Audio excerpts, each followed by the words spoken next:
So if you want to start being a virtual assistant or a mortgage broker support, all you have to do, magsimula ka lang ng yung research. Okay? So start doing your research.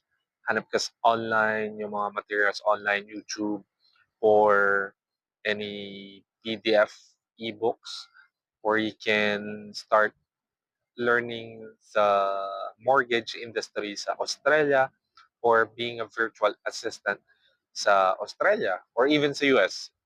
Marami kang options online, marami kang resource about it. You can do it video or even written form. It's up to you kung gaano kadali yun sa'yo. But, there's a lot of resources you can search online to be a VA or broker assistant.